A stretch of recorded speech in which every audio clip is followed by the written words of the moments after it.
최경영의 최강 시사.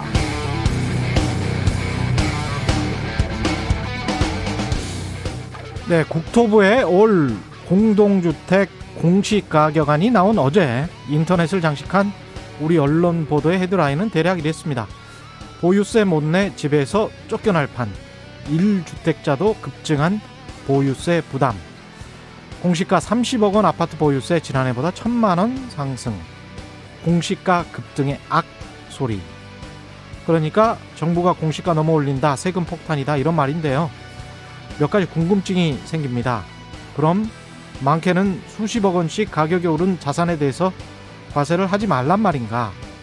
어떤 곳은 많이 올랐고 어떤 곳들은 적게 올랐는데 많이 오른 곳 공시가를 깎아준다면 그거야말로 불공정한 조세행정 아닐까?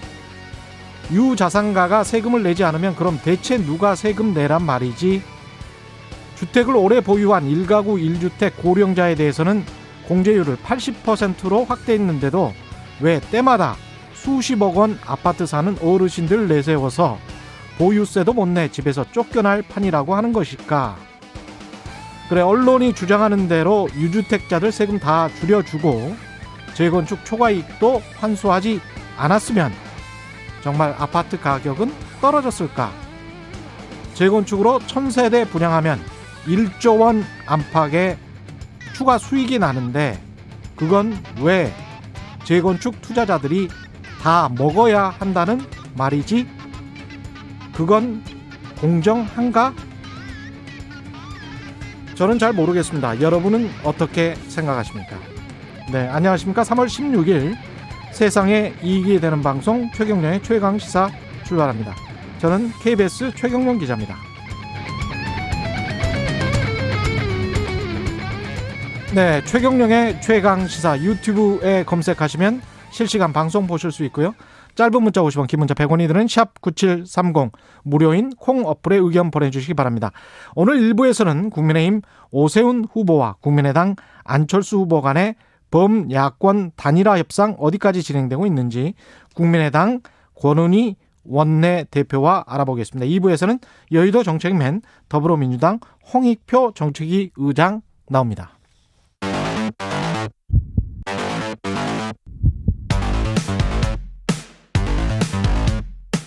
오늘 아침 가장 뜨거운 뉴스 언박싱.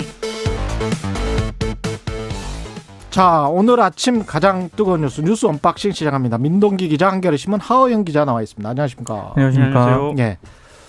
LH 동시다발 압수수색, 또 뭐 시흥시, 광명시 이쪽도 했죠? 그러니까 예. 부동산 투기 의혹이 제기된 시의원, 공무원, 공공기관 직원 등에 대해서 이제 경찰이 동시다발적 압수수색에 나섰는데요. 예. 더불어민주당 소속 시흥시 의원 그리고 광명시 공무원 자택 사무실 등 5곳을 압수수색을 했습니다. 근데 이 더불어민주당 시흥시 의원 같은 경우에는 탈당을 했다고 지금 언론 보도가 나오고 있고요. 예. 포천시 간부 공무원 주거지 등에 대해서도 압수수색을 했는데 이 과거 철도 사업 실무를 맡았다라고 하고요. 이 공무원은 지난해 9월 40억대 대출을 받아서 부인과 공동 명의로 40억? 40억대 대출이라고 합니다. 부인과 공동 명의로 전철역 예정지 주변의 땅과 1층짜리 조립식 건물을 매입을 했는데 역시 투기 의혹을 받고 있거든요. 예. 근데 해당 공무원은 이렇게 해명을 하고 있습니다. 예. 이 지역에 철도 역사가 생기는 것은 이미 알려진 정보였고 사전에 법률 상담도 받았다. 문제가 없다. 이런 입장을 밝히고 있습니다. 그리고 뭐 부산 같은 경우에는 부산 도시공사 압수수색에 또 들어갔고요. 예. 그리고 지금 땅 투기 의혹이 처음에 제기되고 비판이 좀 제기가 됐을 때 예. LH 직원이 안 입고 오면 이직하라 이런 글을 올리지 않았습니까? 그렇죠. 예. 지금 이 경찰이 지금 또 수사에 나서고 있습니다. 이 직원이 예. 누구냐? 지금 LH가 일단 고발을 했는데 예. 경찰이 수사에 또 착수를 했습니다. 경찰이 수사하면 이 직원을 찾을 수 있는 거 아니에요? 일단 경남청이 수사를 하고 있다는 걸로 봤을 때는 예. 어느 정도 특정을 했다고 봐야겠죠. 그렇죠. 예. 예. 저는 뭐 수사 진행하는 것을 보면서 이런 생각은 좀 드는데요. 예. 수사를 진행한다는 게 대대적으로 보여지는 모습보다 결과물이 나와야 하는데 지금 그것이 나오고 있는 것인지에 대한 좀 걱정은 좀 듭니다. 예. 그렇죠. 아무리 블라인드 앱을 통해서 익명으로 한다고 하더라도 네. 뭐 압수수색을 한다거나 법적으로 이 사람이 뭐 문제가 있어서 고발이 됐기 때문에 그렇죠. 이 사람 신원을 확인해야 되겠다고 정부 당국이 요청을 한다면 그것을 안 받아줄 수 있는 업체가 있을까요? 그렇죠. 예. 그러니까 신원은 확인할 수 있을 것 같아요. 네. 예. 그런 생각도 좀 듭니다. 그러니까 예. 이번 기회에 물론 그 일벌백계 하는 것은 맞는데요. 그 고백이나 그 자백을 좀 받는 방식으로 좀 더 입을 좀 자유롭게 해주는 것은 또 어떨까라는 생각도 좀 듭니다. 고백이나 자백을 받는 방식으로. 네, 예. 예. 그게 가능할까는 싶습니다만 방금 그 생각이 들었습니다. 예. 네. 이 제기된 의혹이 투기 의혹이 불거졌을 때 LH 내부에서 뭐 일부이긴 합니다만 나온 여러 가지 반응들을 보면 그게 가능할까 이런 생각이 좀 들기도 하네요. 문재인 대통령이 어제 부동산 적폐청산 하자 이렇게 이야기했는데 이거는 전방위적인 이제 부동산을 이야기하는 거겠죠. 부동산 투기를. 예, 예. 어제 이제 청와대에서 주재한 수석 보좌관 회의에서 한 얘기인데요. 이런 이야기를 했습니다. 그 현 정부가 부동산 시장의 안정에 몰두하고 드러나는 현상에 대응해 왔을 뿐 부동산 적폐청산까지는 엄두를 내지 못했다. 이렇게 얘기하면서 적폐청산이라는 어떤 키워드를 꺼내든 건데요. 이와 함께 이제 뭐 대통령으로서 뭐 송구하다, 죄송하다 이런 표현 대신에 예. 정부가 반성한다는 표현으로 애둘러 사과를 표현했습니다. 물론 언론에서는 이것이 사과냐 아니냐를 가지고도 좀 의견이 갈리긴 합니다. 정부가 반성한다. 그러면 이제 대통령으로서 사과한다. 이 표현은 아껴둔 거라고 봐야 됩니까? 두 가지인데요. 하나는 여론을 예. 보고 이 예. 추이를 보고 더 악화가 되면 공식적으로 사과하는 방안이 하나가 있겠고요. 사과를 한 것이라고 판단하는 쪽도 있고요. 그래요. 네. 제가 언론인으로서 봤을 때는 지금이 최악인데. 최악이죠. 예, 네. 여론은. 예. 지금 정도에 그냥 사과하시는 것도 나을 것 같기도 하고요. 예. 이게 그 선거를 고려하지 않을 수 없는데요. 제가 그 변창흠 국토부 장관 이야기하면서 잠깐 말씀을 드렸는데 예. 그 장관이 사퇴 시기를 본인이 마음대로 결정할 수 없는 것처럼 지금 선거 추이를 봤을 때는 그리고 지금 여론의 추이를 봤을 때는 대통령의 사과도 그것과 함께 정무적으로 고려하지 않을 수 없는 상황이었던 것 같습니다. 예. 그러니까 사과라는 것이 이것이 우리의 잘못임을 시인하는 것 그리고 그것을 시인하는 것과 마찬가지잖아요. 예. 이게 말하자면 이 적폐청산이라는 이야기를 꺼낸 것도 말하자면 사과의 수위를 달리한 것, 낮은 수위의 사과라는 표현도 쓰는데요. 예. 그것과도 맞물려 들어간 것 같습니다. 이제 사과도 사과인데 어제 그 사과를 하면서 문재인 대통령이 흔히 말하는 이사 공급 대책을 계속 추진하겠다라고 얘기를 하지 않았습니까? 예. 근데 이게 과연 추진이 될 수 있겠느냐라는 지금 기류도 나오고 있습니다. 이게 왜냐하면 그렇죠. 여당 의원들이 발의한 그 법안을 보면은요, 이게 대부분 LH가 이제 주체가 되어 있거든요. 근데 이 LH에 대한 여론이 지금 너무 안 좋기 때문에 지금 더불어민주당 입장에서도 과연 이 법안을 국회에서 제대로 통과시킬 수 있을 것인가? 여기 좀 부담을 좀 느끼고 있다라는 그런 얘기도 나오고 있거든요. LH를 거의 해체하는 수준으로 간다면 당장 사업할 주체가 없어지는 그렇죠. 그런 이야기네요. 그리고 실제로 재개발을 공공성을 담보한 상태에서 추진하는 것은 가치에서 봤을 때는 맞는 이야기잖아요. 그렇죠. 그것은 사실 포기할 수 없는 가치이기도 하고요. 그런 예. 측면에서 좀 고민이 있을 것 같습니다. 근데 이게 땅을 사서 그 땅을 다시 이제 파는 방식이기 때문에 그렇죠. 저는 이게 이제 이걸 만약에 재개발을 하거나 정말 공공으로 한다면 다 그냥 공공 임대로만 한달지 그렇게 좀 생각을 바꿨으면 좋을 것 같아요. 이거 뭐 민간이 할 부분은 민간에게 그냥 다 놔둬버리고 그쪽에서 땅을 사서 분양을 하고 민간 분양을 하도록 하고 이쪽은 공공은 확실한 공공주택만 그렇게 하는 게 훨씬 더 낫지 않을까. 공공주택을 하면 LH 직원들이 투기는 하지 않을 거 아니에요. 아마 최강시사에서의 예. 이 발상의 전환 이것이 내년 대선 판도를 바꿀 수도 있지 않을까 이런 생각도 듭니다. 아니 뭐 이제 관련해 가지고 여러 가지 사실은 옛날에 취재했던 것들이 있어서 이게 사실은 여러 가지가 있습니다. 땅 조성해서 얼마의 건설사들에게 넘기느냐 그것 가지고도 시행 규칙을 조금씩 바꿔왔거든요. 경기가 그렇죠. 좋아지냐 나빠지냐에 따라서 그래서 그걸로 땅 장사를 얼마만큼 해먹느냐 LH가 거기에 따라서 재정 건전성이 달라지고 그랬거든요. 그래서 공기업에 관한 그 공격이 들어오면 땅 장사를 좀 많이 하고 좀 덜 들어오면 땅 장사를 덜 하고 그렇게 해서 분양가가 조절이 되는 그런 상황을 제가 쭉 봐왔기 때문에 이거는 좀 구조적으로 정부에서 잘 봐야 됩니다. 이런 상황까지 알고 있는지 모르겠지만 하여간 그렇고요. 공동주택에 관한 공시 가격은 지금 19% 올랐다. 많이 오른 거죠. 지난해보다 19.08% 올랐는데요. 예. 일단 2007년 이후 최고 상승률을 기록을 하긴 했습니다. 예. 근데 시세 대비 공시 가격 비율을 뜻하는 현실화율이 있지 않습니까? 음. 이건 지난해에 비해서 1.2%포인트 올랐거든요. 근데 지난해 집값이 워낙 크게 올랐기 때문에 공시 가격이 이제 덩달아 높아졌다는 그런 얘기인데요. 예. 왜 이렇게 올랐는지를 두고 이제 언론들이 뭐 세금 폭탄론이다, 그다음에 뭐 공시가 쇼크다 이런 제목을 달고는 있는데 약간 사실과는 좀 거리가 있는 것 같습니다. 예. 특히 이제 공시 가격이 좀 오르더라도 지난해 개정된 지방세법에 따라서 6억 이하 1주택자 같은 경우에는 세부담이 줄어들거든요. 6억 이하는 예. 전국의 6억 이하 공동주택이 얼마나 됩니까? 92.1%입니다. 그리고 예, 92%는 줄어들어요? 예. 서울 같은 우리가 정말 서울의 아파트, 강남 아파트 위주로만 생각을 하고 있다는 거예요, 이게. 이게 전국이 92.1%고요. 서울은 70.6%거든요. 야, 그 서울도 72%나 되는 거네. 예. 예. 그 재산세 또 상한제가 도입이 돼가지고요. 공시가격 3억 이하는 5%, 6억 이하는 10%로 세부담 증가율이 제한이 됩니다. 예. 근데 여기서 예외가 공시가격 9억을 초과하는 1주택 보유자라든가 보유주택 합산 공시가격이 6억을 초과하는 다주택자 같은 경우에는 부동산세 부담이 커지는데요. 언론들의 비중이 상당 부분 여기에 좀 맞춰져 있다는 그런 생각이 좀 듭니다. 아니 근데 언론 보도를 곰곰이 보면 그 다주택자분들은 이미 뭐 증여를 다 했다며요. 네. 빠져나갈 분들은 다 빠져나갔다며. 그래서 상당수는 다 빠져나가서 나올 매물이 없다고 또 이 보도를 그렇죠. 하고 있거든요. 네.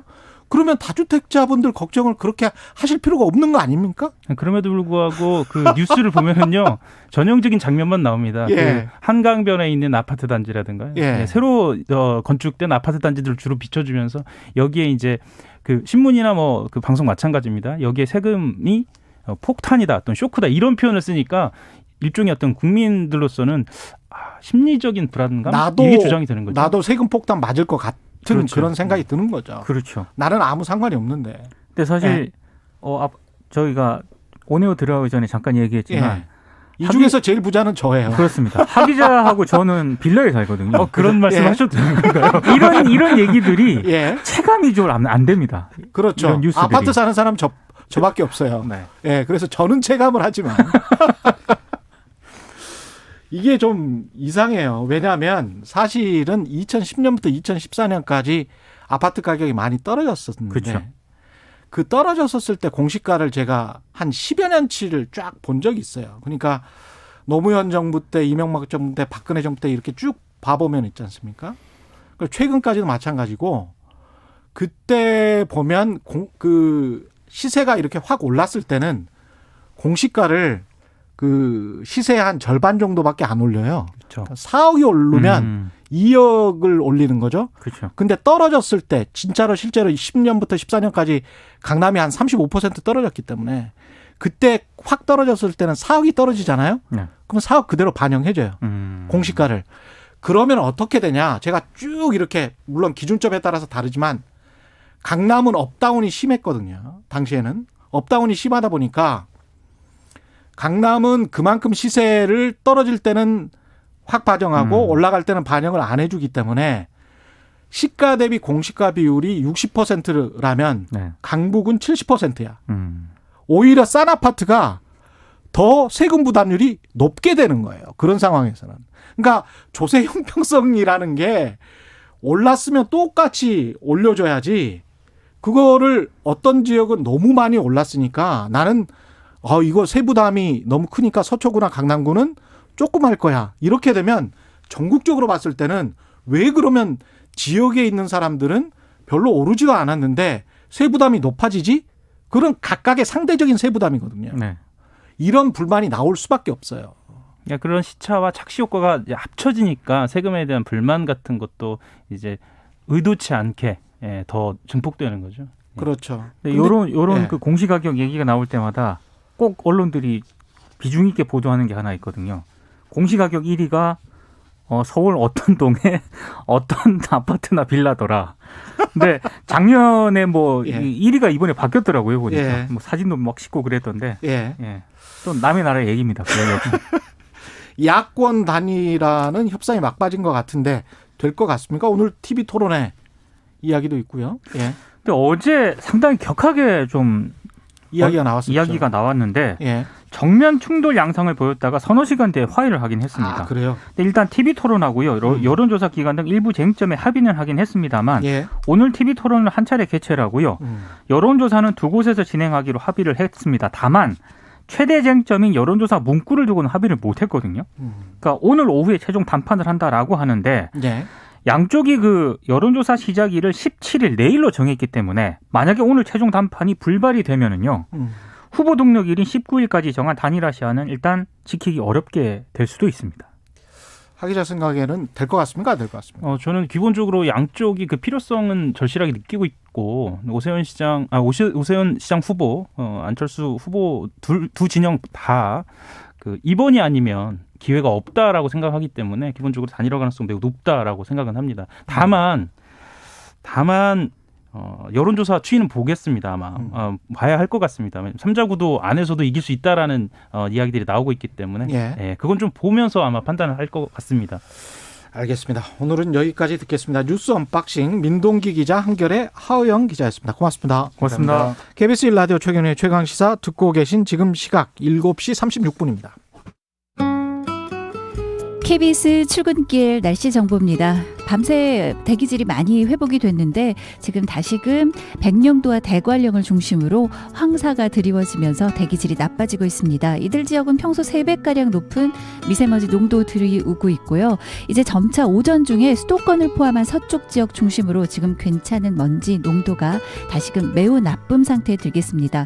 오늘은 특히 이렇게 황사가 주로 관측이 되는 수도권을 포함한 서쪽 지역 중심으로 주의하시고요. 다른 지역도 그 영향을 받겠습니다. 특히 서쪽은 내일까지 그 영향이 지속될 수도 있겠습니다. 오늘 맑은 하늘 보기가 좀 힘들겠는데요. 하늘은 맑겠지만 이렇게 뿌연 곳이 많겠고 제주의 현재 비는 아침까지 이어지겠습니다. 당분간 낮 기온은 15도 내외로 포근하겠고요. 오늘 서울 13도, 부산은 19도까지 오를 전망입니다. 현재 서울 기온은 5.9도입니다. KBS 날씨정보 최영우였습니다. 계속해서 이 시각 교통상황 KBS 교통정보센터의 정현정 씨가 정리해드립니다. 네, 이 시간 교통정보입니다. 화요일 출근길입니다. 교통량은 아직까진 많지 않은데요. 곳곳으로 사고 소식이 있어서 주의가 필요한 구간들이 있습니다. 경부고속도로는 서울 방향으로 신탄진 휴게소 부근 갓길에서 화물차가 고장나 있어서 처리하고 있습니다. 기흥 동탄 부근 5차로에서는 승용차 사고 소식이 있습니다. 미리 차로 변경하셔야겠습니다. 수원에서와 달래내에서 반포까지 이어서 밀리고요. 반대 부산 쪽으로는 한남에서 서초까지 속도 못 내고 있습니다. 한편 서해안고속도로 상황은 목포 방향으로 정체 구간이 있는데요. 금천에서와 팔곡분기점에서 용담터널까지입니다. 더 가서는 비봉에서 천천히 가고요.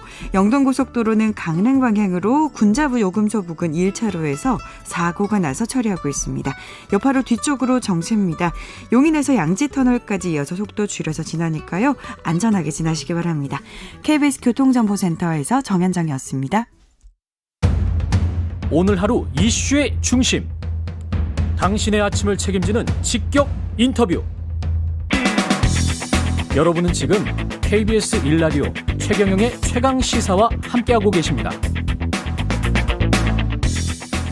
네, 서울시장 선거를 앞두고 범보수 야권 후보 단일화를 두고 갈등이 계속되고 있습니다. 어제 국회에서 열린 비전 발표에서 오세훈 국민의힘 후보와 안철수 국민의당 후보 만나서 일단 단일화에 대한 공감대는 재확인했습니다만 단일화가 잘 진행될지 완성이 될지는 아직 미지수입니다. 국민의당 권은희 원내대표 연결해서 관련 이야기 나눠보겠습니다. 안녕하세요. 네, 안녕하십니까. 예, 어제 국회에서 오세훈 후보하고 안철수 후보 만났죠. 두 후보 간의 네. 갈등이 이제 봉합됐다 이렇게 볼 수 있겠습니까?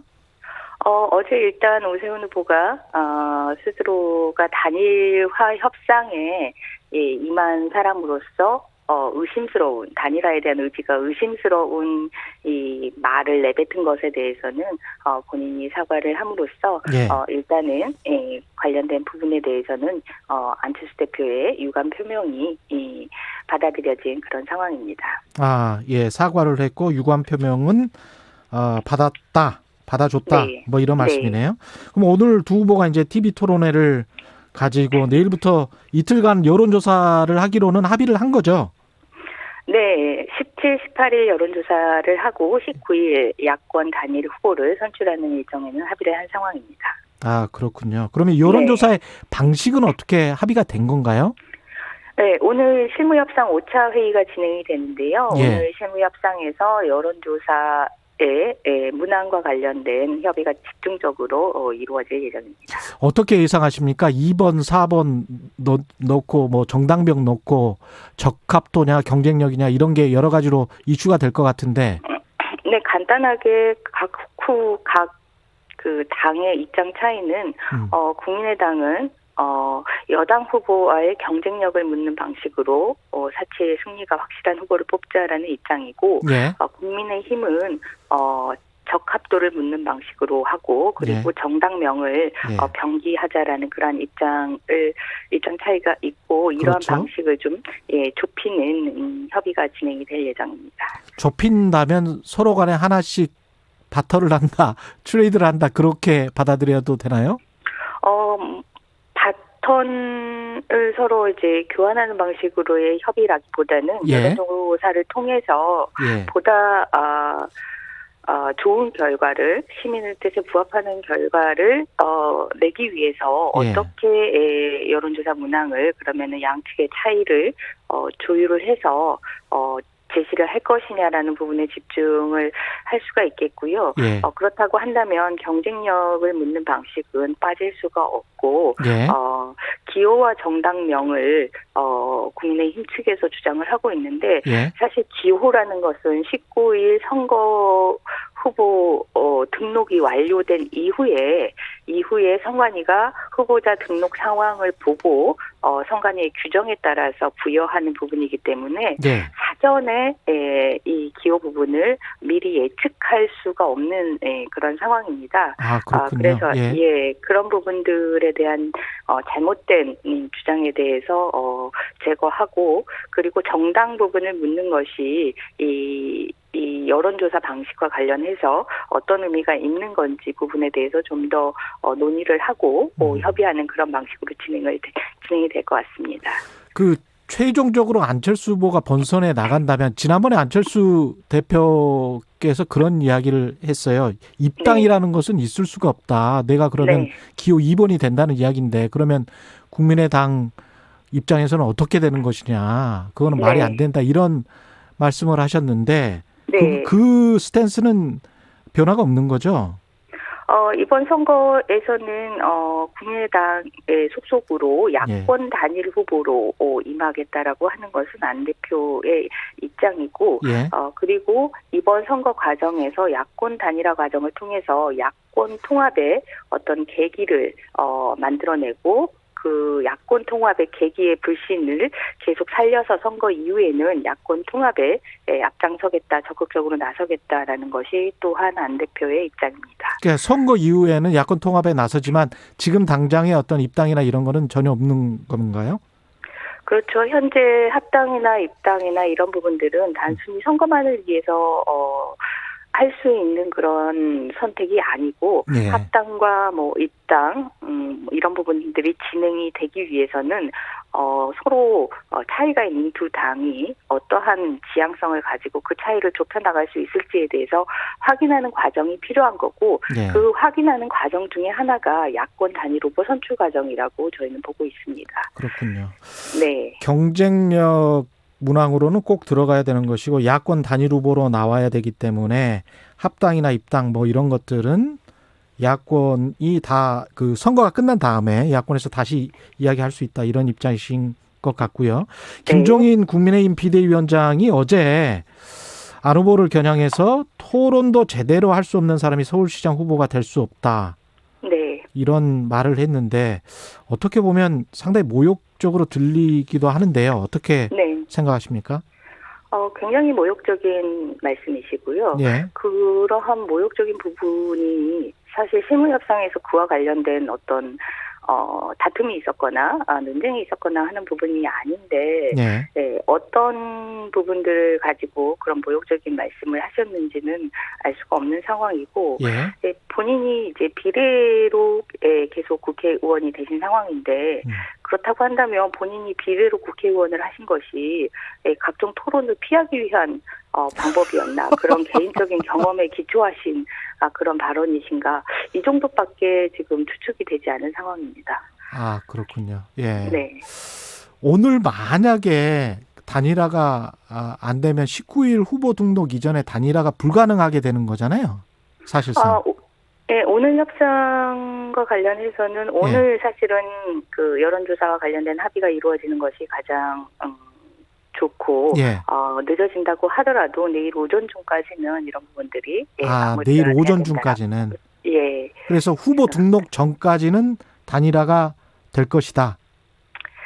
국민의당에서는 지금껏 그런 부분들을 계속 주장해왔고 그 성공 가능성을 높이기 위한 여러 가지 방안들을 제시를 했습니다. 2월 중에 실무 협상을 시작을 해서 성공 가능성을 높이자 또 단일화 과정 중에서 후보들이 시민들에게 보여줄 수 있는 여러 가지 활동들에 대해서 논의를 하자라고 얘기를 했었고 또 여러 가지 쟁점이 있는 실무 협상이기 때문에 일괄 타결하는 방법으로 성공 가능성을 높이자라는 그런 제안들을 했는데 지금 국힘 쪽에서 이런 부분들이 다 단계마다 거절된 상황이기 때문에 저희들은 그렇다면 이 국민의힘이 사실 실무 협상과 관련해서 단일화와 관련해서 좀 지연하는 그런 전략을 쓰고 있지 않나 이런 부분들에 대해서 경계를 늦추지 못하고 있는 상황입니다. 만약에 내일 오전까지 안 될 가능성도 있습니까? 실무 협상이? 지금 저희 이 국민의당에서는 그런 가능성을 아예 없애고 실무 협상에 임하겠다라는 자세로 필요한 양보들을 계속 하고 있는 상황인데요. 국민의힘이 지연하겠다라고 한다면 국민의당의 어떠한 양보에도 이견을 제시를 하면서 지연을 할 수가 있고 그런 전략을 한다면 늦어도 내일 오전까지 나와야 되는 합의가 이루어지지 못하는 상황이 올 수 있습니다.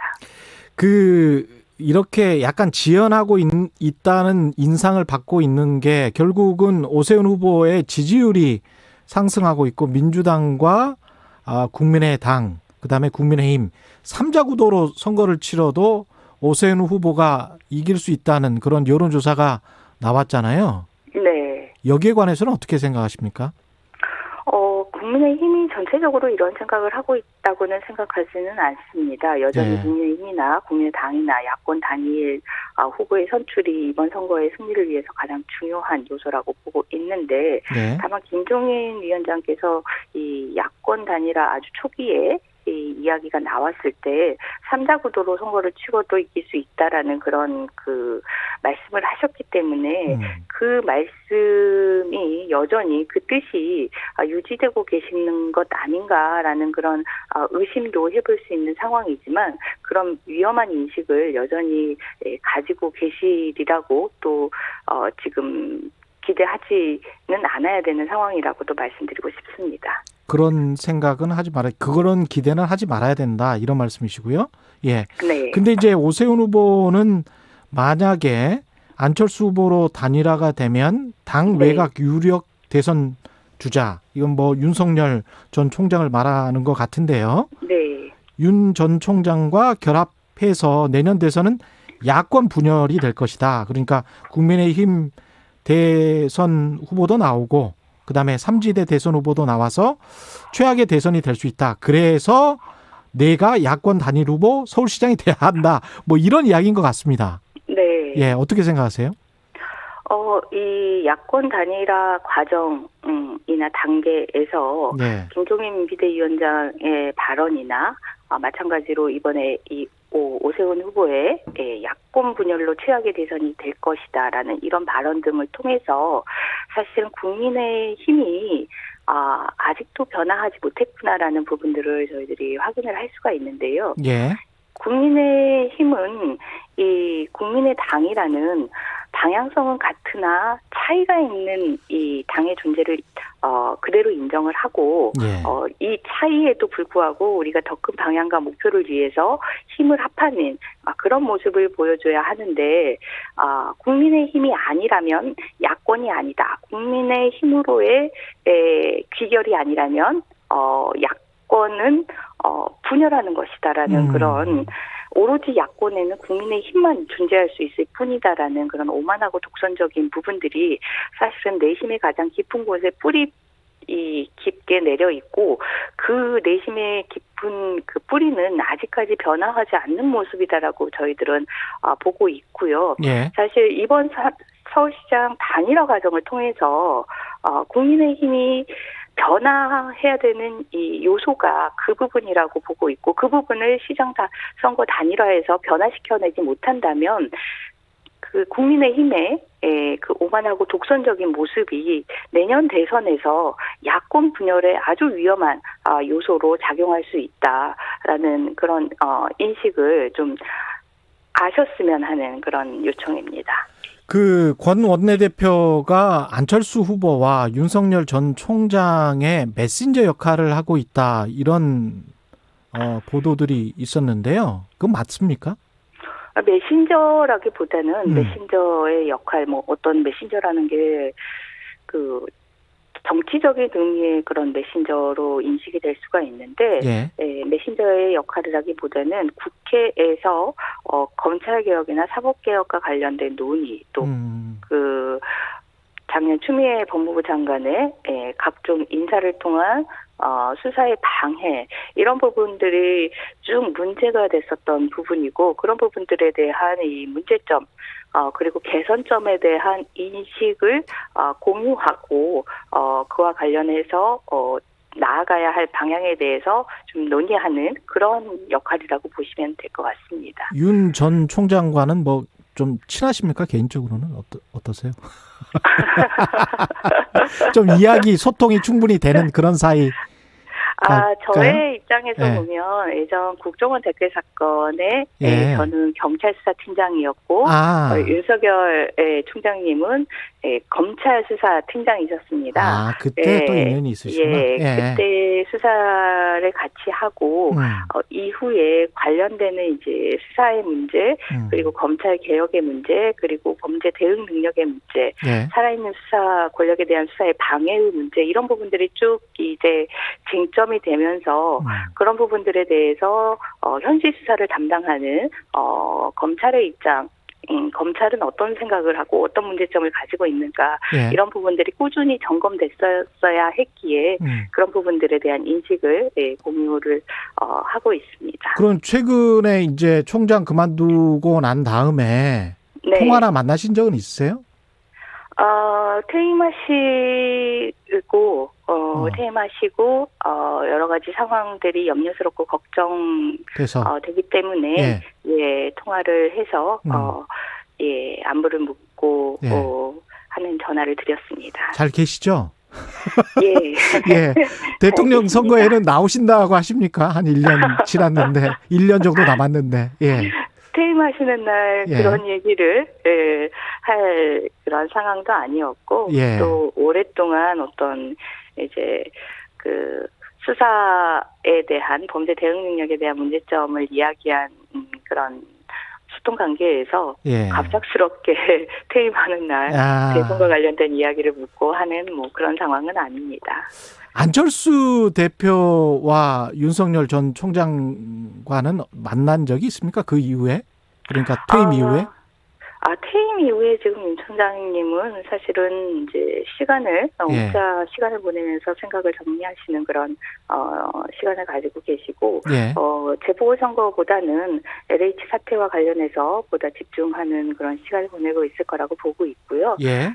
안철수 후보는 이 윤정 총장이 지금 현재의 이 상황과 비슷한 2016년 상황 마찬가지로 살아있는 권력에 대한 수사를 한다라는 이유로 자천당했을 때 그때 당신의 선택지가 이제 검찰로서의 역할이 끝난 거라면 정치를 하는 것이 어떻겠느냐라는 그런 제안을 하면서 만남이 있었습니다.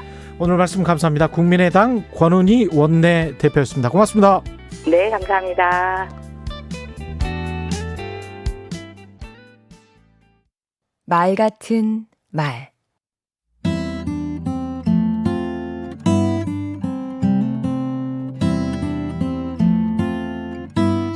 안녕하세요. 강원국입니다. 사회생활을 하다 보면 다양한 충고를 듣게 되는데요. 진심 어린 충고는 고맙지만 그 말에 휘둘릴 필요는 없다고 생각합니다. 직장생활 잘하려면 술자리에 자주 어울려야 한다고 하지요. 사실이 아닙니다. 아하. 동료들과 편하게 술 마시는 자리는 별 도움이 안 됩니다. 기껏해야 회사 돌아가는 뒷이야기 듣는 게 고작입니다. 그런 것만 꿰차고 있는 사람치고 회사에서 잘 되는 경우를 못 봤습니다. 또 그런 자리에 동참한다고 동지애가 싹트는 것도 아닙니다. 차라리 상사에게 술자리를 청하는 게 남는 장사입니다. 술자리에서 말을 많이 하는 것도 금물입니다. 제 경우 부하 직원들과의 회식 자리가 있으면 무슨 말을 할까 미리 생각해 뒀습니다. 말을 시키면 당황해하는 것처럼 일어나서 준비된 말을 청산유수로 내질렀습니다. 그런데 듣는 사람은 없고 꼰대 취급만 받았습니다. 생각은 깊게, 말은 짧게 하는 게 진리입니다. 높은 자리에 오를수록 더 그렇습니다. 마당발이 출세한다고도 말합니다. 직장 생활은 관계의 기술이고 인간관계가 곧 실력이라고요. 이런 말에 세뇌된 우리는 관계가 불편하면 불안해합니다. 그런데 이런 충고도 의심해봐야 합니다. 제 경우를 돌아보면 좋은 사람과는 좋은 관계를, 나쁜 사람과는 나쁜 관계를 갖는 게 맞았습니다. 모든 사람에게 기울이는 노력을 좋은 관계를 가져야 할 사람에게 집중하는 게 옳았습니다. 오늘 제가 한 이야기들도 일종의 충고인데요. 귀담아 들어주시면 좋지만 휘둘리실 필요는 없습니다. 강원국의 말 같은 말이었습니다.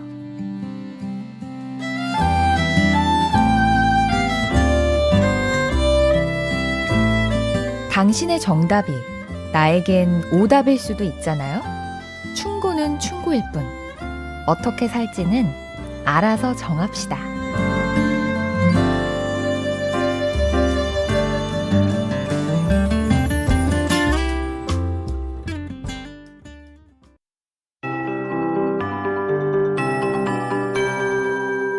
KBS 58분 날씨.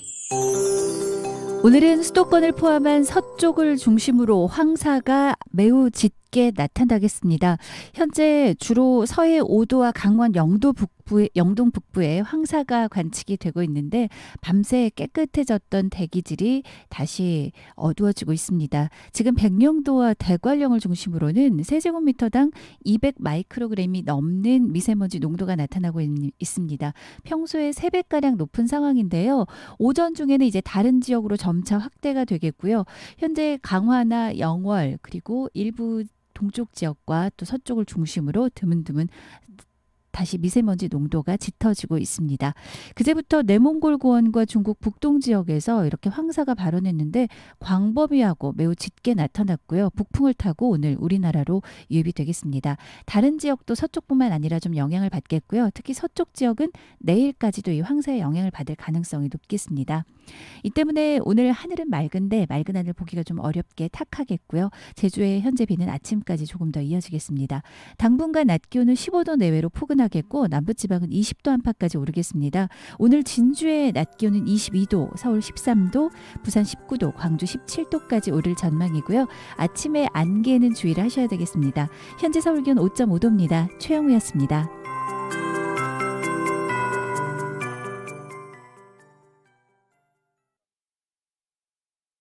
정성을 다하는 국민의 방송 KBS가 8시를 알려드립니다. AM 711kHz, FM 97.3MHz KBS 1라디오입니다. HLKA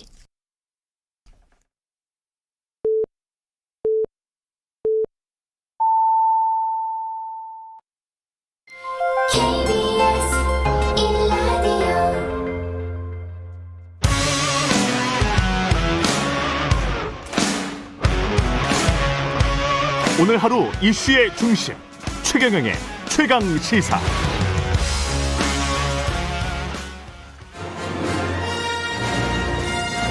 정책 브레인이 최강 시사에 떴다. 여의도 정책맨.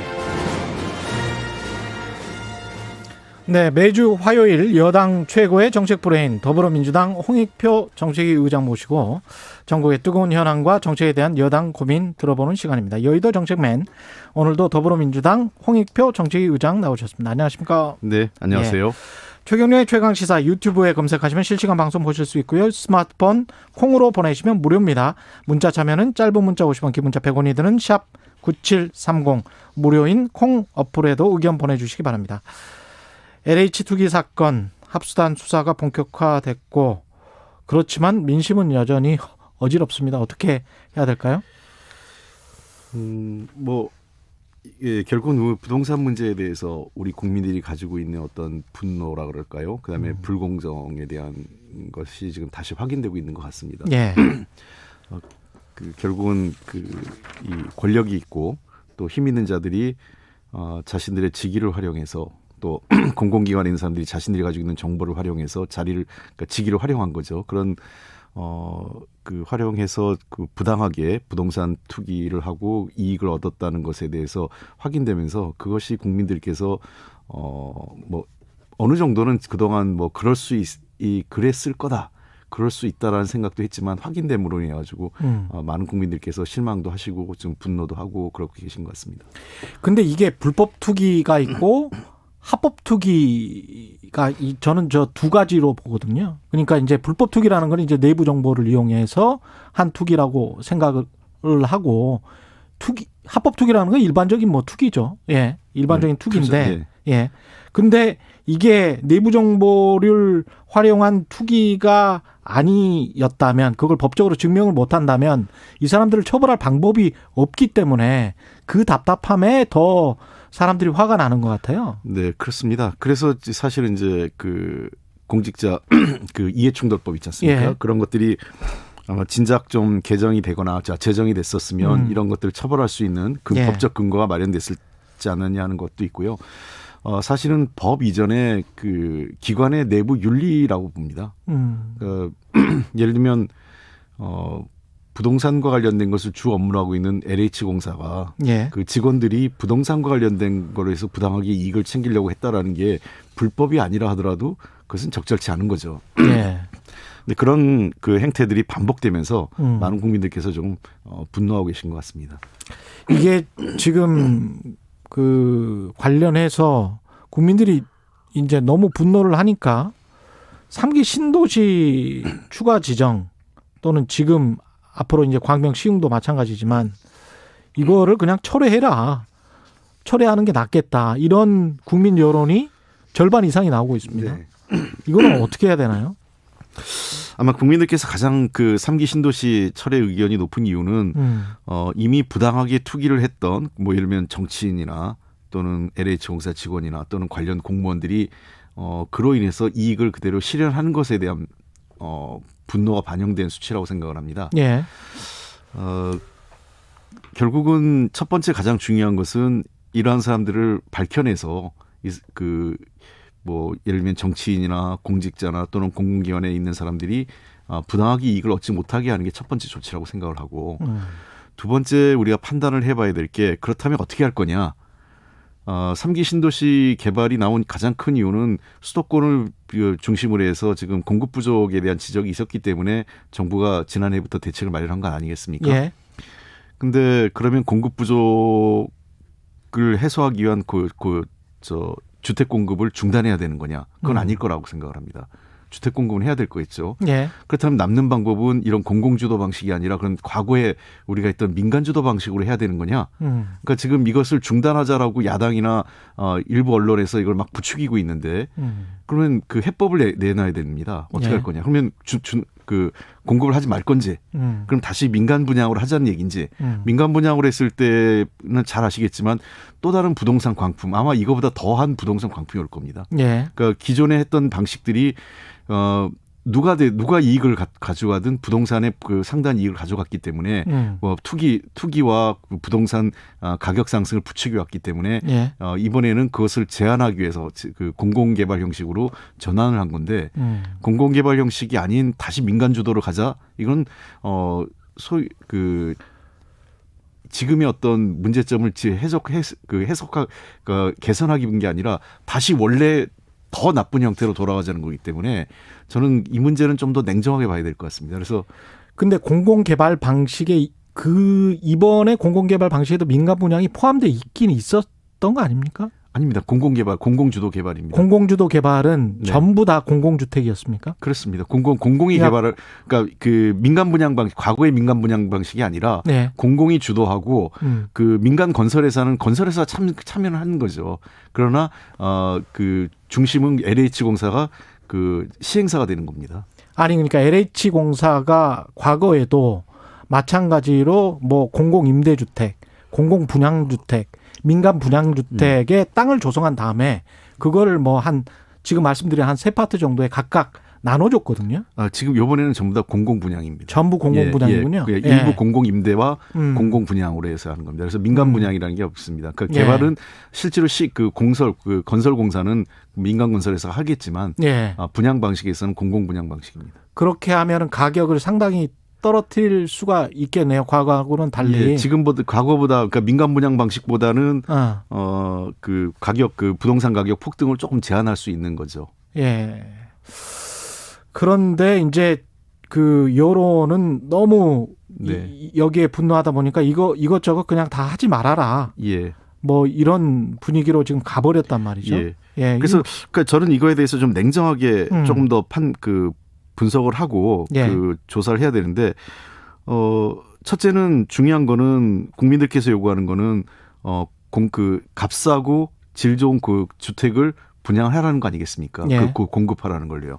근데 그 과정에서 부당하게 이 투기 이익을 얻는 사람들을 그 찾아내서 그 사람들이 부당한 이익을 얻지 못하게 해라 이런 주문이거든요. 그래서 일단은 지금 저희가 해야 될 것은 특히 공공 부분을 중심으로 그 아까 말씀드렸던 정치인이나 또는 그 공무원 그다음에 공공기관에 있는 사람들이 부당한 투기를 했는지, 그러니까 뭐 불법이 아니더라도 부당하게 투기를 해서 그 이익을 얻으려고 하는 건지에 대해서는 저희가 발본색원에서 이익을 얻지 못하게 하는 제도를 만드는 거고요.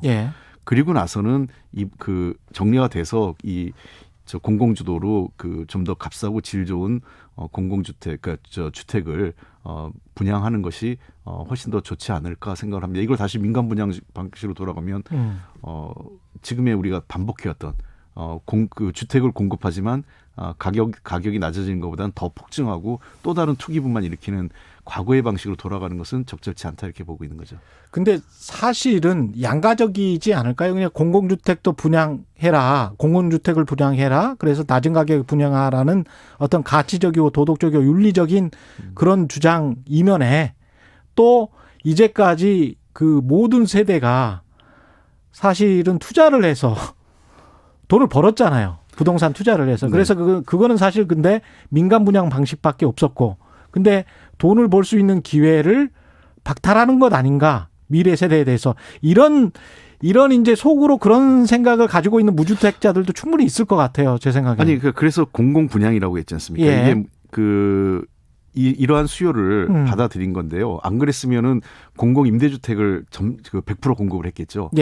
그래서 공공임대주택이라는 건 사실 나의 재산이 되는 건 아니지 않습니까? 그냥 거주 공간일 뿐이지. 근데 말씀하신 대로 그 미래 세대가 주택에 대한 소유욕이 있고 일종의 어쨌든 한국 사회에서 이 부동산 또는 이 토지라는 것이 굉장히 중요한 자산으로서 역할을 했다는 것을 부인할 수는 없습니다. 그러다 보니까 근데 지금 가격이 너무 올라갔고요. 그래서 그 이번에 공공 분양 방식을 하면 상대적으로 좀 더 그 민간 분양 방식보다는 낮은 가격으로 무주택자들을 대상으로 공급하는 거기 때문에 예. 도리어 그 미래 세대에게 기회를 드릴 수 있는 거라고 저는 생각을 합니다. 또 유리한 방식이죠. 예.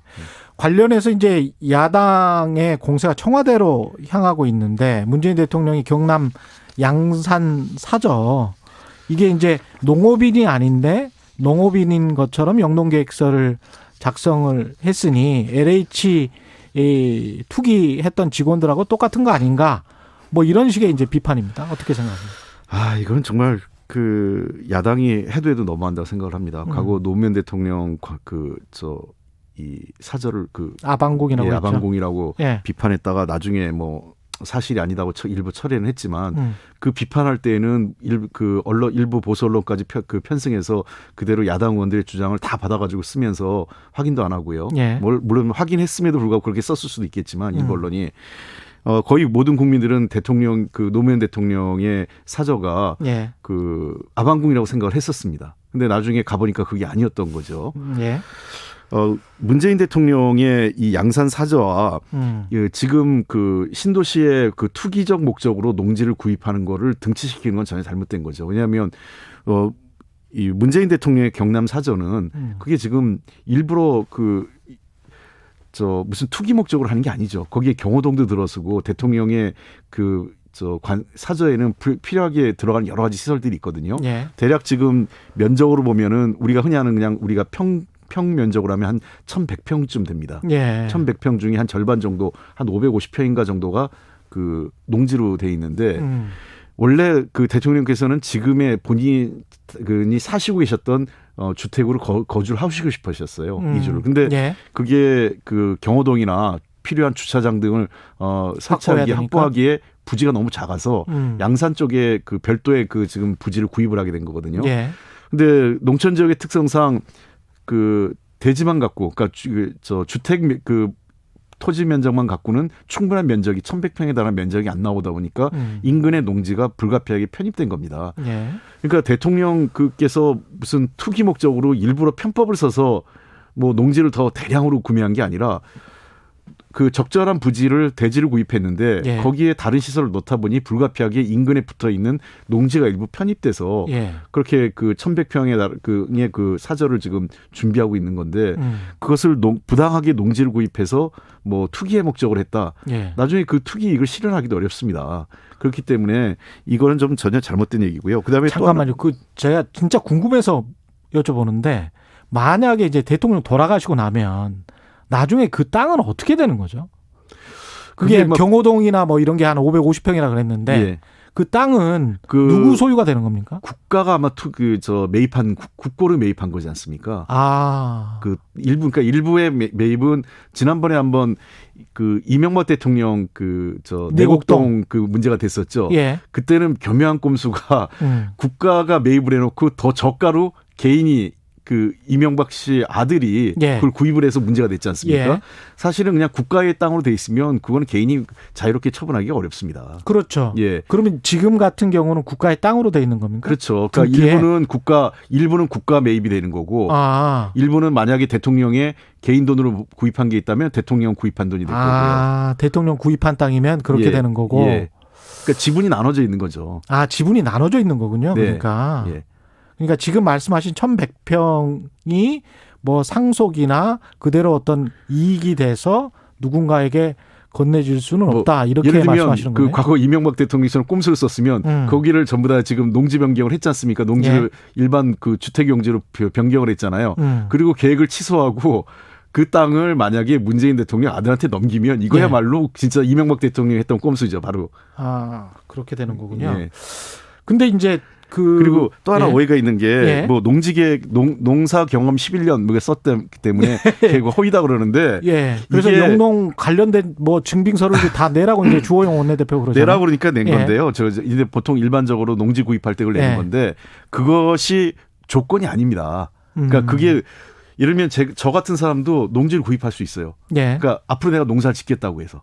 그렇죠. 농업경영계획서 써서 계획서를 내면요. 그렇죠. 하죠. 그러니까 지금 농사를 과거에 지었거나 지금 짓고 있는 게 농지를 구입하는데 절대적인 조건이 아닙니다. 근데 형식적인 조건이다. 형식적인 조건이고 그냥 예. 그 실제로 대통령께서 그 일부 자기 그 양산에 그 매곡동에 있는 사저에서 지금까지 농사를 지어왔었고 일부요. 예. 그게 뭐 판매 목적은 아니지만 되게 이제 자기 주말 농장 같은 그렇죠. 그런. 예, 자기 예. 수급해서 농사를 꽤 오랫동안 지어오셨기 때문에 그냥 그거를 그 농사 경험으로 쓴 겁니다.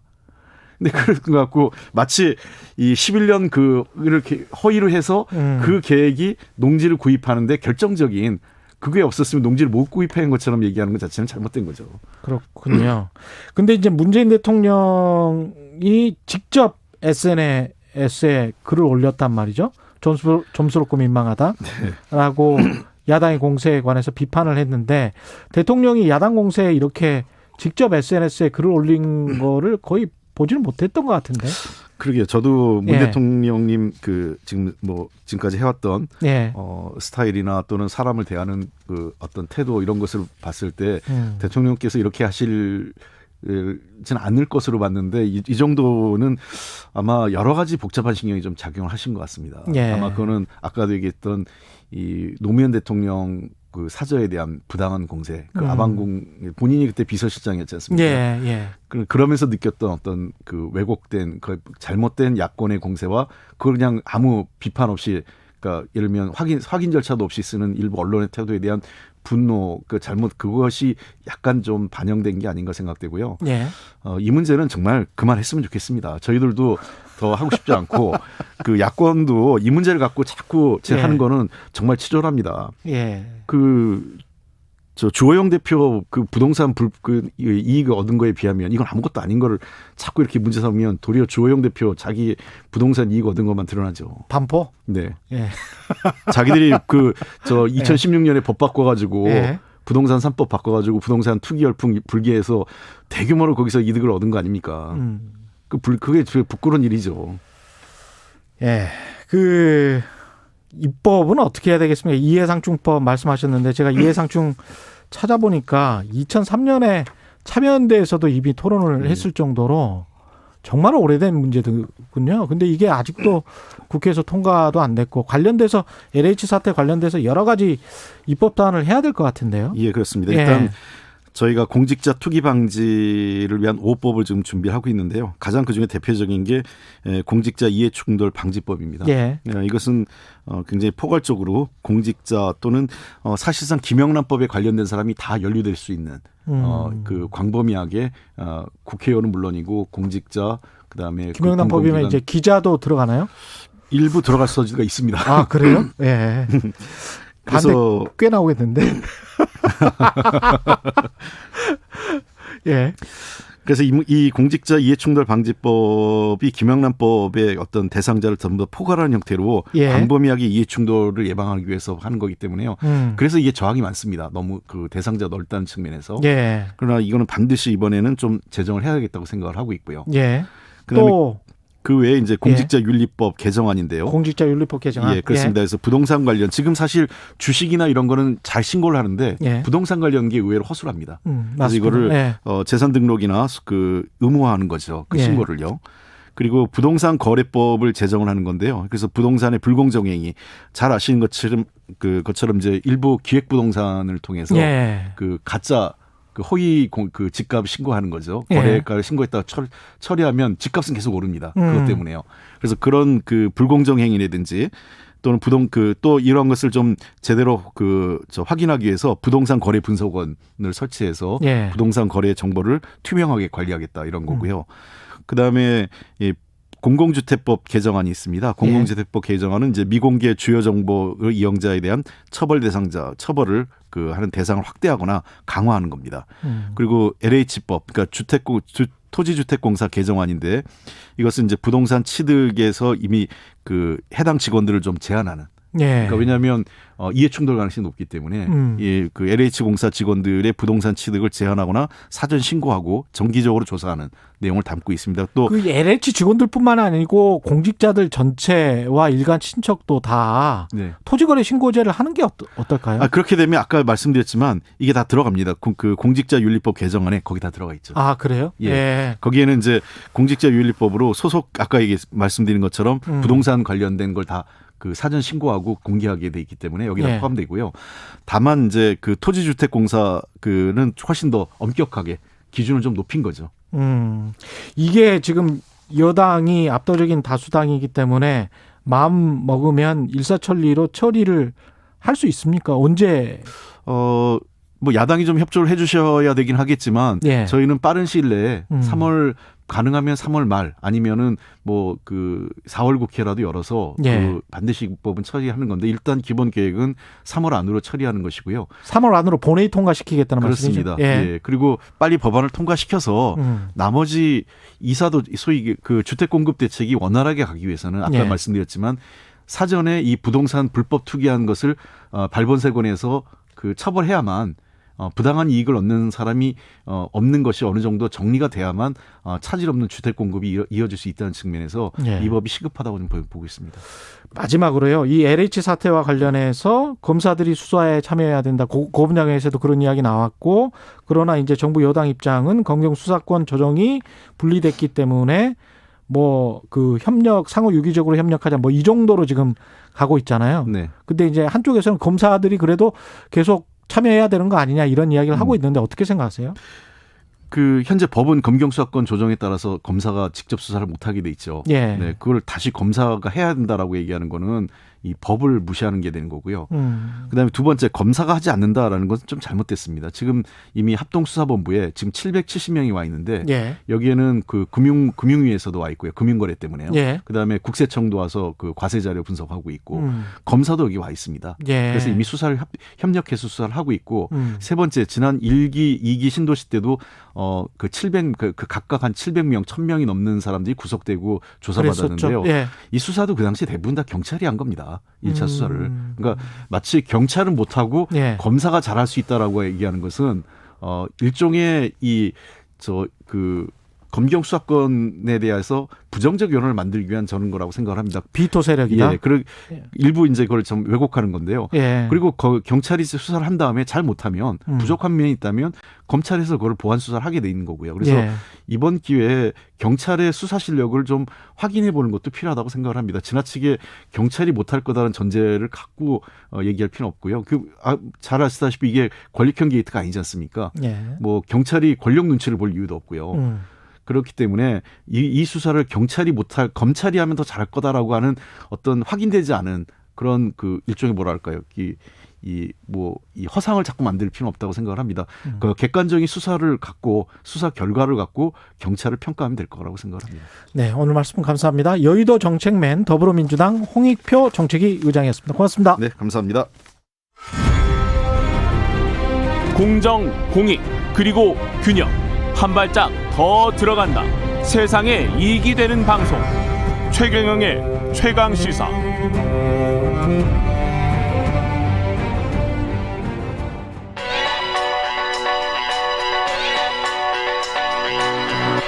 최강시사. 김수민의 눈.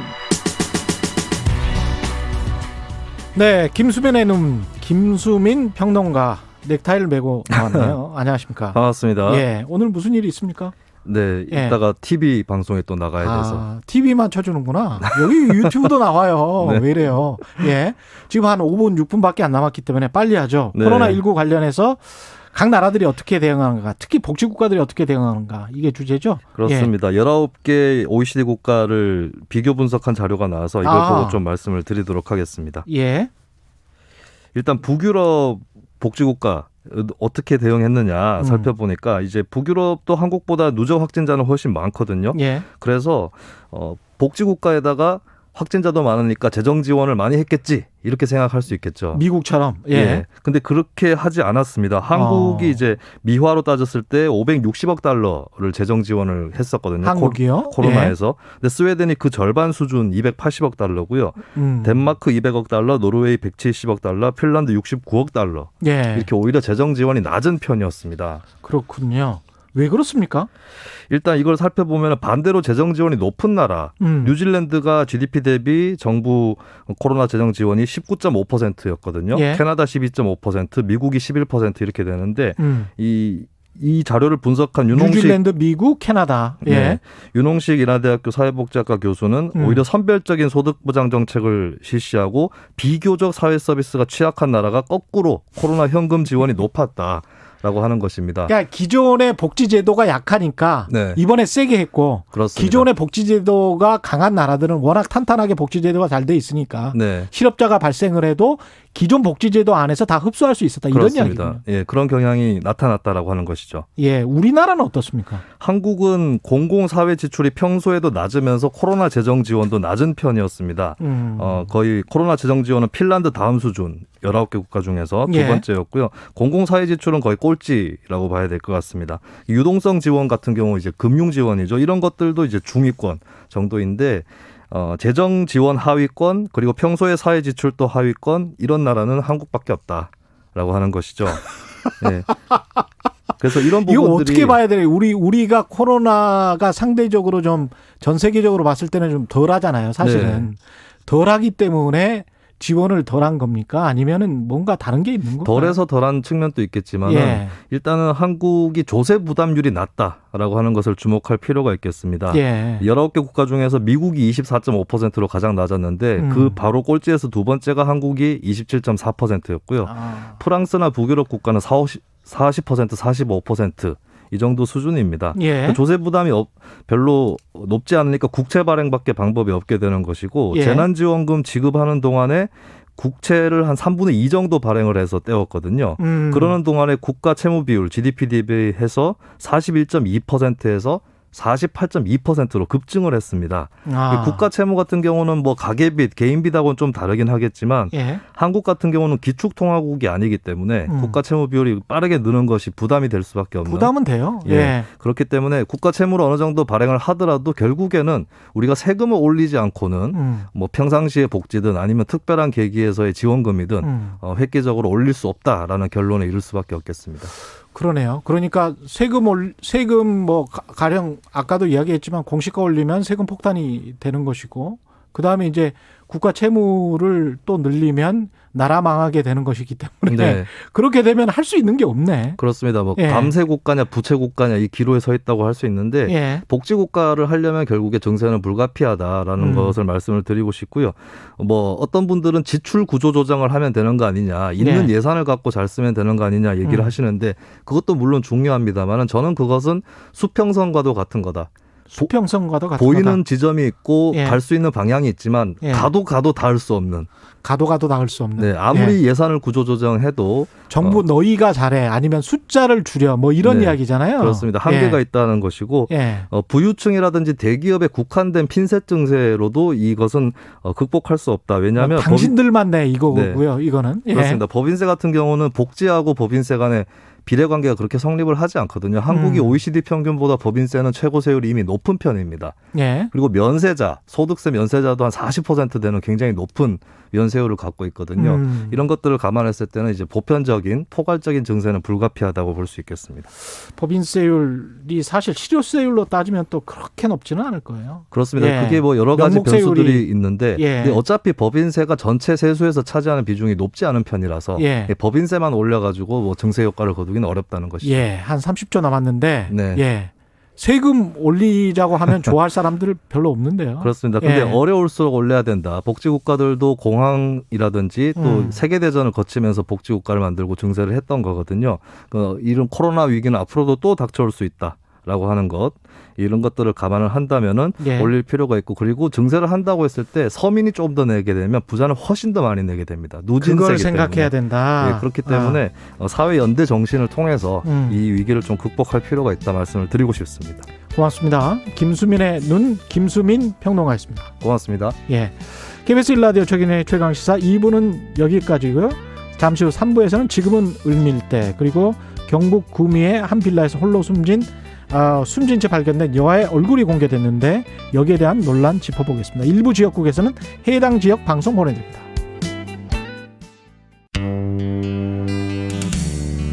언론계의 차인표 홍사훈. 잘생겼지, 똑똑하지, 정의롭지, 뭐 하나 빠지는 게 없는 완벽한 기자 홍사훈. 오후 4시 5분 홍사훈의 경제쇼를 전적으로 믿으세요. 경제방송 아무거나 들으면 큰일 납니다. 경제도 이제는 저 홍반장, 홍사원입니다.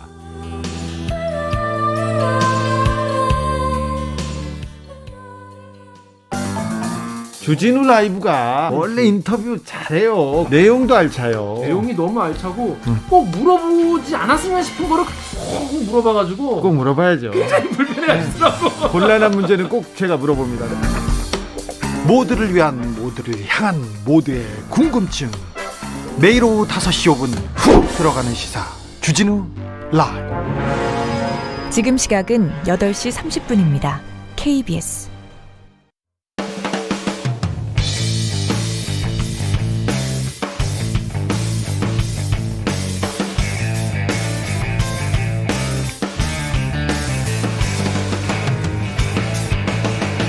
최경영의 최강 시사. 네, 갑과 을 이 단어가 희미해질 때까지 을의 목소리를 들어보는 시간이죠. 지금은 을밀대. LG 하면 저도 착한 기업으로 잘 생각을 하고 있었는데 실제로 훈훈한 일화들도 있고요.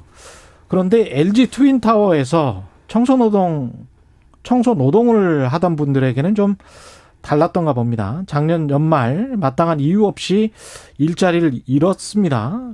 이미 저희 최강시사에서 두 차례 이야기를 전한 바 있고 상황은 별로 나아지는 것 없이 지금 농성이 100일이 가까워지고 있는데요. 박소영 분회장, 공공운수노조 LG 트윈타워 분회인데요. 박소영 분회장 모시고 이야기 나눠보겠습니다. 안녕하세요. 안녕하세요. 예, 지금 상황을 제가 좀 정리를 해보면 네. 원래 LG 트윈타워에 청소를 하고 계셨던 청소 노동자고. 네, 맞습니다.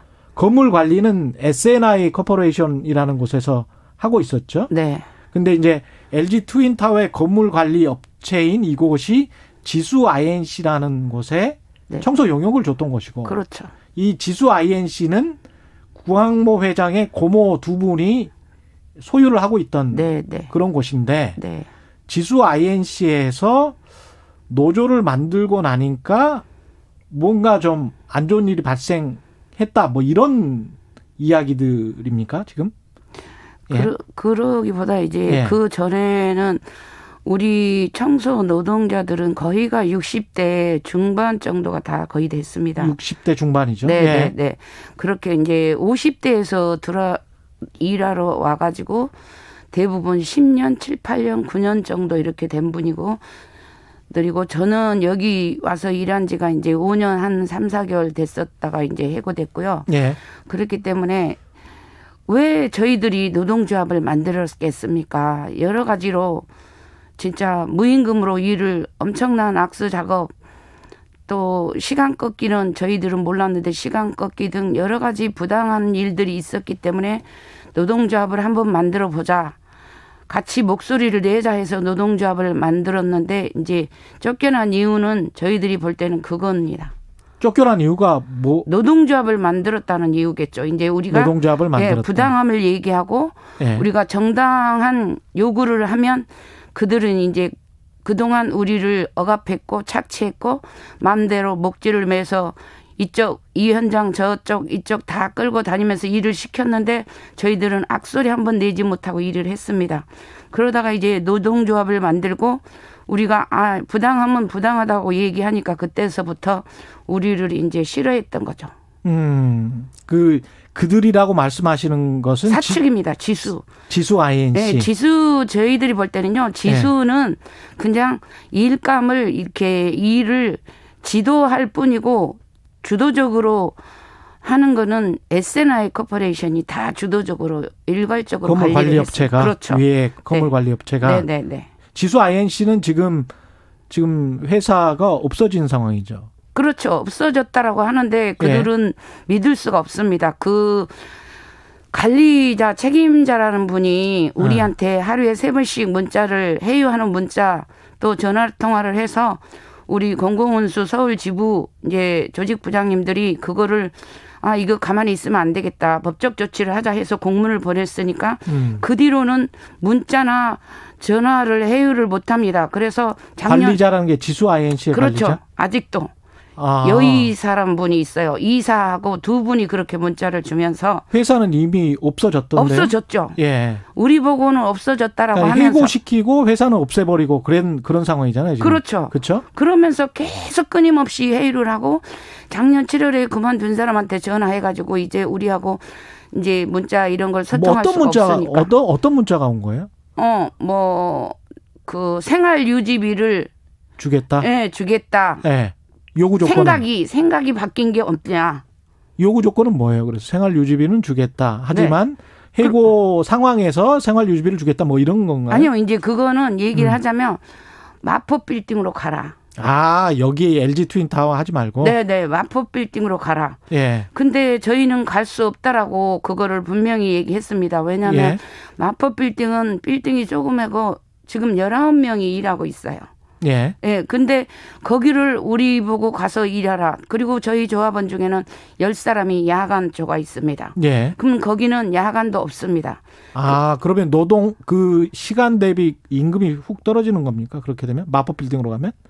시간 대비 그런 게 문제가 아니고요. 예.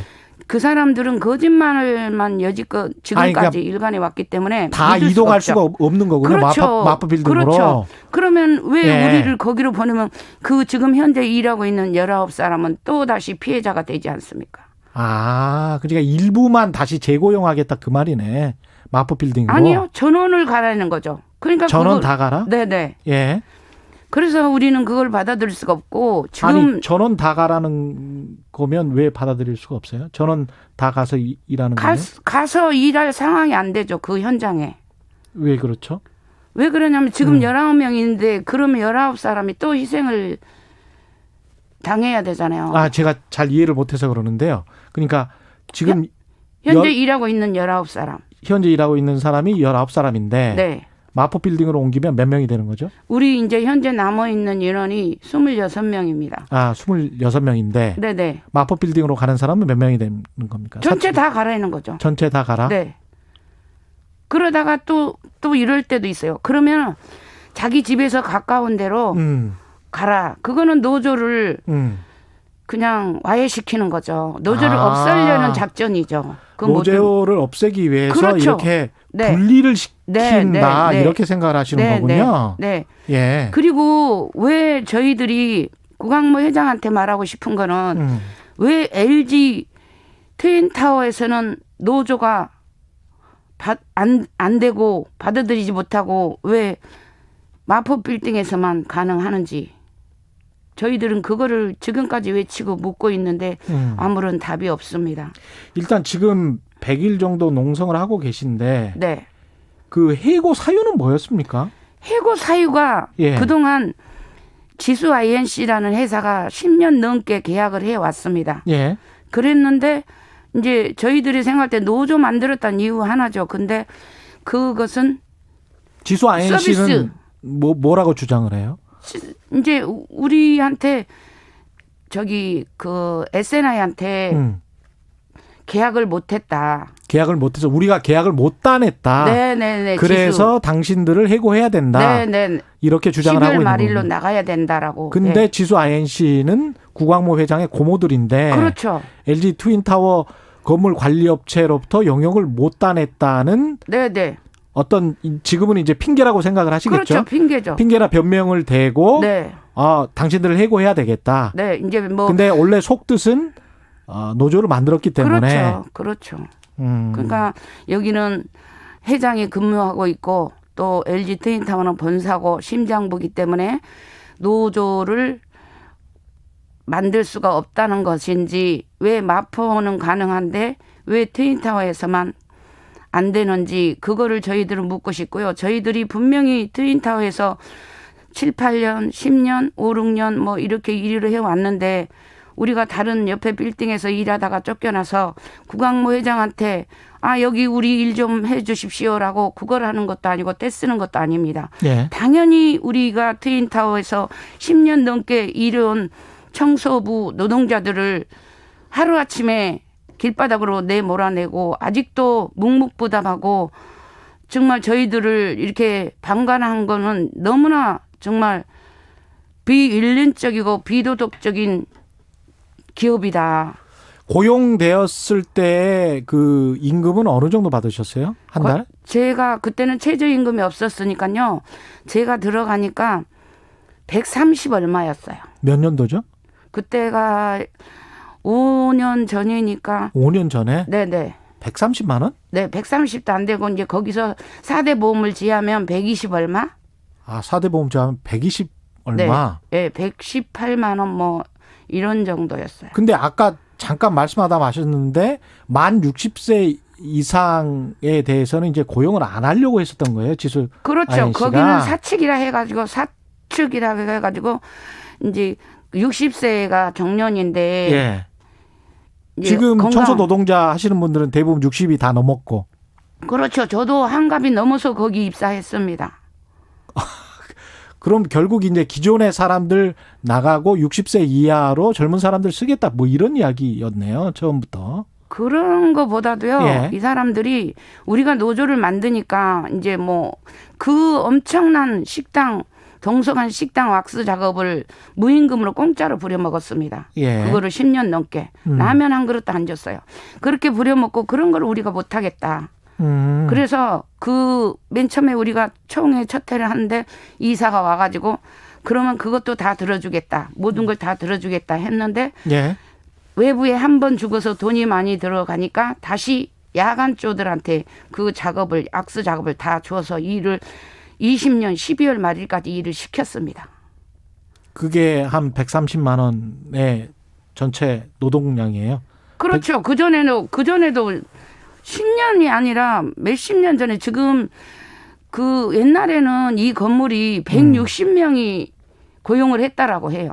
예. 그리고서 이제 그거를 한 거죠.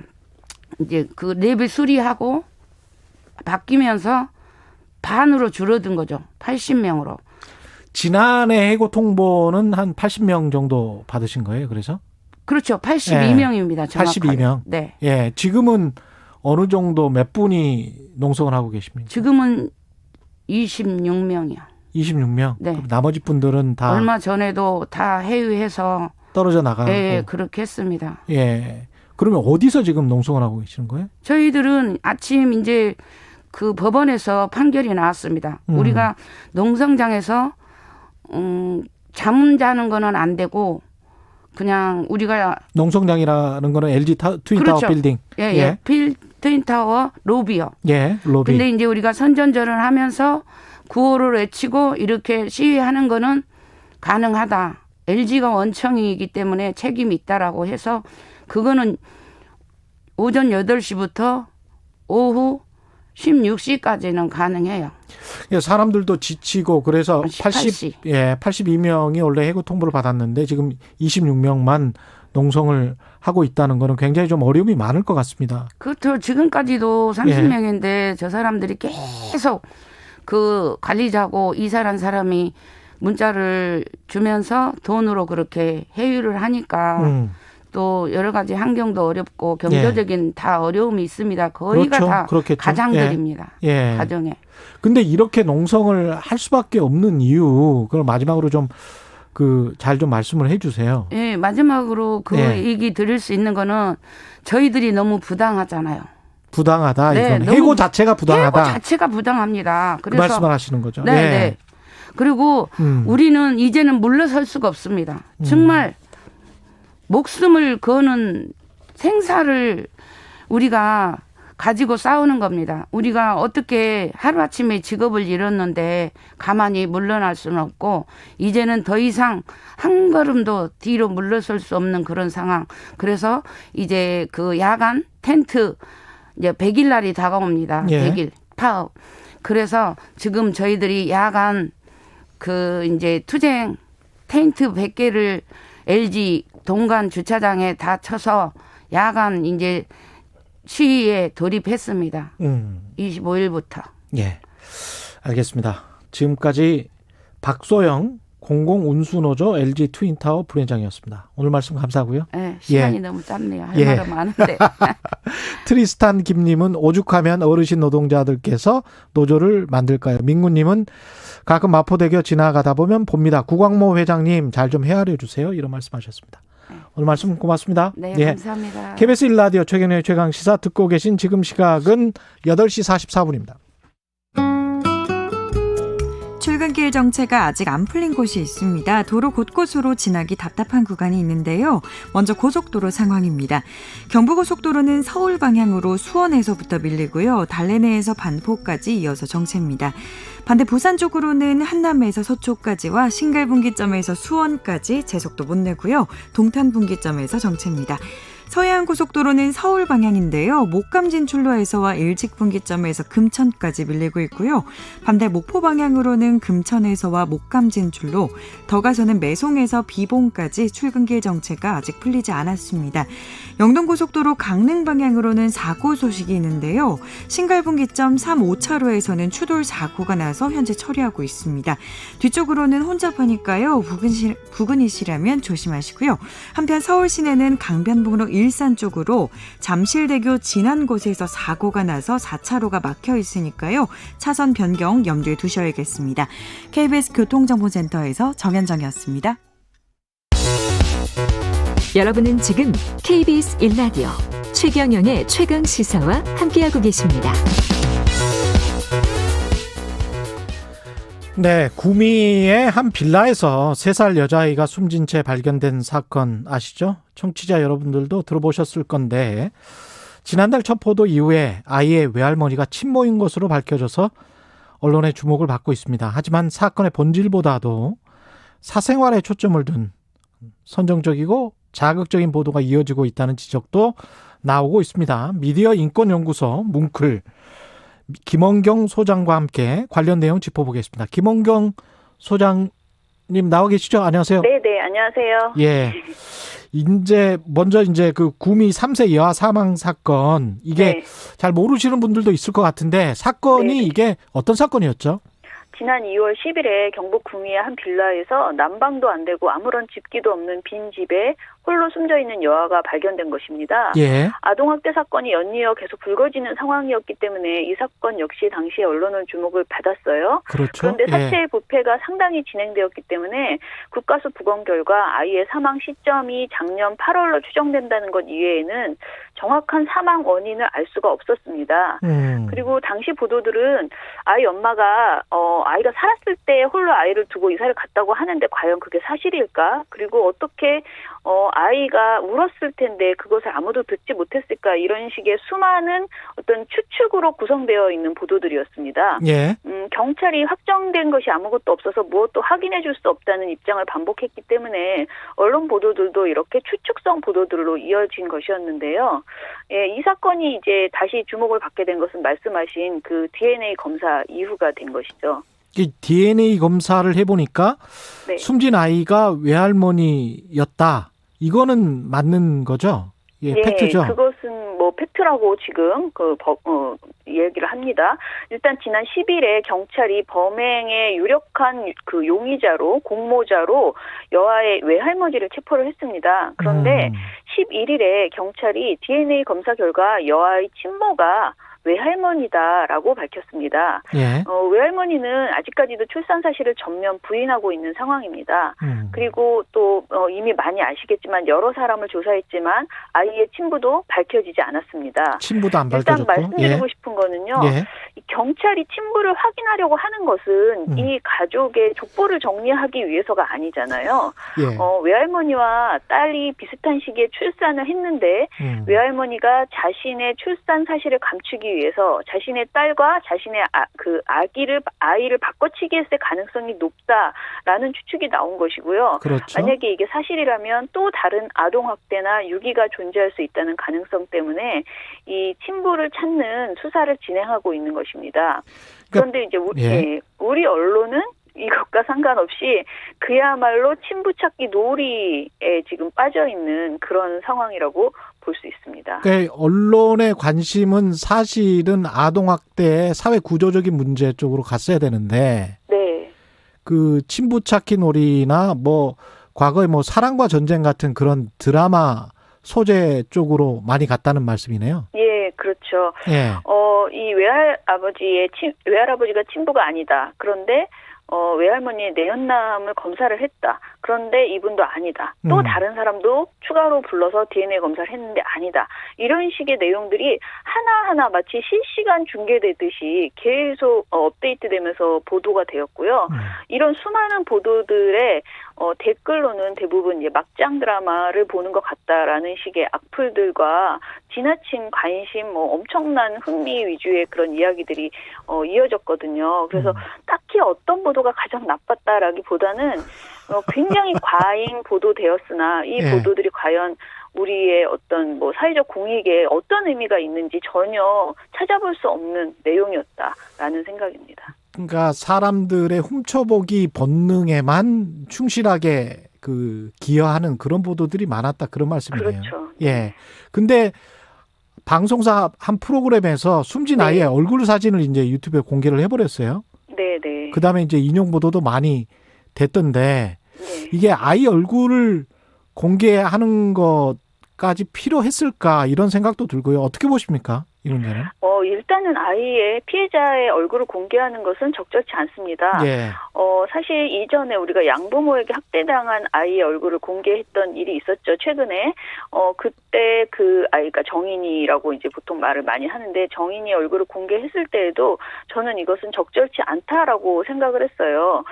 그때 당시에는 최소한 설명은 있었습니다. 그러니까 아이의 얼굴에 너무나 많은 아동학대 그 증거들이 보이기 때문에 이 아이 아동학대 정황을 드러내기 위해서는 얼굴을 공개할 수밖에 없었다라는 보도의 목적이 있네요. 있었어요. 네. 그런데 지금의 상황은 사실은 아동학대라는 것 자체도 지금 시신의 상태나 이런 걸 봐서는 증명할 수 없는 상태가 되어 있는 것이고요. 그러네요. 아이의 얼굴을 공개한다고 해서 제보가 더 많이 들어온다고 저는 보지 않습니다. 이미 충분히 화제가 되었고요. 아이의 얼굴을 공개하는 것은 한마디로 상업적인 이익 이외에는 저는 별로 없다고 생각이 들거든요. 아동학대 처벌법 35조를 보면 아동보호 전문기관, 수사기관, 언론 등의 사건 관계자를 특정할 수 있는 일체의 개인정보를 누설하거나 보도할 수 없도록 규정하고 있습니다. 피해 아동 신원이 특정돼서 2차 피해가 발생할 수 있기 때문인데요. 그래서 당연히 언론보도 가이드라인 등도 피해 아동 신상정보 노출을 가장 엄격하게 금지하고 있습니다. 그런데 우리 언론은 자꾸 공분을 일으켜야 된다. 아동학대 경각심을 키워야 된다. 제보를 더 많이 받아야 된다. 이런저런 이유로 원칙을 너무나 쉽게 어기고 있는 것이에요. 속마음은 크랙 장사인데. 그렇죠. 그리고 사실 피해 아동은 한 번도 동의한 바 없잖아요. 이것에 대해서. 그리고 그 피해 아동을 대신해서 아이의 인권을 지켜줄 수 있는 어른조차 없는 정말 약자 중에 약자인 그런 상황인 아이였어요. 그러네요. 그런 상황을 저는 언론이 이용하는 것이 아닌가 이런 생각마저 들어서요.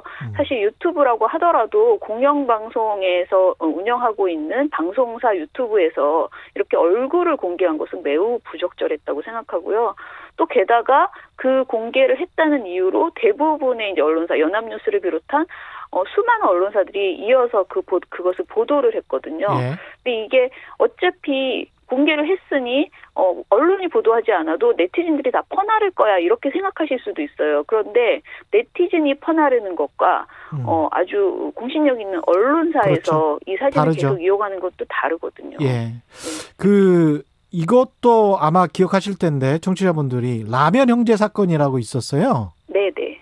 그것도 이 형제가 라면을 배고파서 라면을 먹다가 불이 났다 이런 보도가 있어서 라면 형제라고 이름이 지어졌는데 네네. 이것도 사실이 아니었던 거잖아요. 예, 그 보도는 사실은 굉장히 이제 코로나19 시대에 학교에 가지 못하고 있는 아이들이 집에 있다가 이제 비극을 당했다라고 해서 이제 그러니까 국가적으로 이렇게 큰 걱정을 일으키는 그런 보도였죠. 그런데 사실 그 보도는 라면이 아니라 하더라도 충분히 의미 있는 그 아동학대와 연관되는 사안이기도 하고 여러 가지 의미 있는 사안이었어요. 그런데 이게 어찌됐든 굉장히 큰 화제가 된 것은 라면을 끓여 먹다가 이제 그렇게 되었다라는 것이었는데요. 사실 그 이후에 화재 진압을 이제 결과가 드러났는데 라면이 아니었다는 거예요. 그냥 불장난을 하다가 그렇게 불이 났다라는 것이었는데요. 당시의 언론 보도는 최초의 소방 당국이 가스레인지 부근에 불이 났다고 말을 하고 그 얘기를 듣고 이건 음식 조리 중에 화재가 났겠구나라고 생각하면서 이 라면이라는 단어가 불쑥 나오면서 이제 추정이 전부 다 거의 모든 언론이 그렇게 보도를 하게 된 것이죠. 그러니까 라면 형제였다라는 것은 확인된 게 아닌데 네. 한쪽에서 쓰니까 그냥 다 라면 형제가 돼버린 것이고. 그렇죠. 그러니까 최초 보도한 그 라면이라는 말이 들어간 보도 이후에 그 어떤 언론도 라면이 맞나라고 묻거나 그것을 확인하는 과정이 없었다라는 게 정말 우리 언론의 그 받아쓰기 보도를 그대로 보여주는 것이 아닌가 이런 생각이 듭니다. 사실 이 사건의 본질도 어떻게 보면 이제 혼자 집에 남아 있었던 아이들, 그 다음에 그렇게 될 수밖에 없는 어떤 그 부모, 엄마, 네. 이런 쪽에 이제 초점을 맞췄으면 그것도 이제 사회 구조하고 연결이 좀 될 것 같은데요. 그렇죠. 예. 네.